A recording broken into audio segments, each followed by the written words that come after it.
যারা দেশকে Iraq, Syria, Afghanistan বানাতে চায় তাদের ভোট চাওয়ার কোনো অধিকার নেই। শনিবার এমন মন্তব্য করে বিএনপির ভাইস চেয়ারম্যান বরকতুল্লাহ বুলু বলেন, তারেক রহমানের দেয়া ৩১ দফা মানুষের মুক্তির সনদ। অন্যদিকে আরেক নেতা বলেন, ১৫ বছরে যারা আন্দোলন সংগ্রামে ছিল না তারা যেন দলের কোনো পদ পদবিতে না আসে। আরও জানাচ্ছেন সাদ্দাম হোসাইন।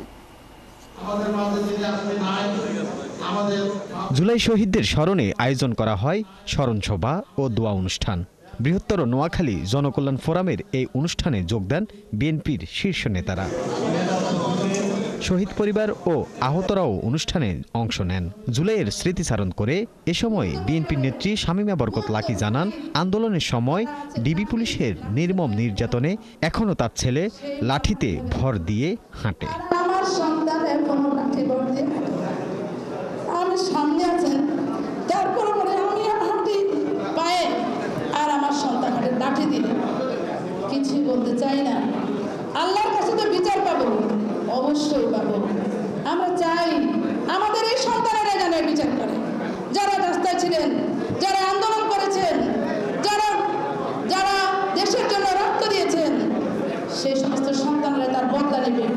অনুষ্ঠানে বিএনপির ভাইস চেয়ারম্যান বরকতুল্লাহ বুলু জানান, দেশকে যারা ইরাক, সিরিয়া কিংবা আফগানিস্তান বানাতে চায় তাদের ভোট চাওয়ার অধিকার নাই। 30টি ইন্স্যুরেন্স হলে চলে, সেখানে 150 ইন্স্যুরেন্স করে বাংলাদেশের গরিব মানুষের টাকা লুট করে 30 লক্ষ কোটি টাকা আজকে বিদেশে শেখ হাসিনা লুট করে নিয়ে গেছে। এই টাকা ফেরত আনতে হবে।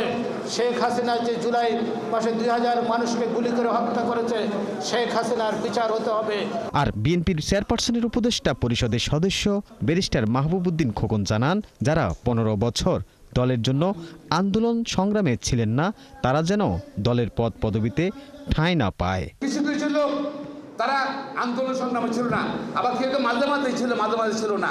হ্যাঁ, অবশ্যই পূর্ণিমায়িত তারা এখন দলের নেতা, তারা নেতৃত্ব করতেছে। ঠিক আছে, আমি আহ্বান জানাবো, এখানে আমার থেকে অনেক সব সিনিয়র নেতা আহ্বান জানাবো বরকতুল্লাহ বুলু সাহেবের, সাধারণ সাহেবকে, যারা 15 বছর আন্দোলন সংগ্রামে ছিল না, এমনকি বিএনপি করছে, তাদেরকে কোনো পদে দেওয়া যাবে না। অনুষ্ঠানে জুলাই শহীদ পরিবার ও আহতদের মাঝে সম্মাননা স্মারক তুলে দেওয়া হয়, সেই সঙ্গে দোয়া ও মুনাজাত করা হয়। সাদ্দাম হোসাইন, ৭১, ঢাকা।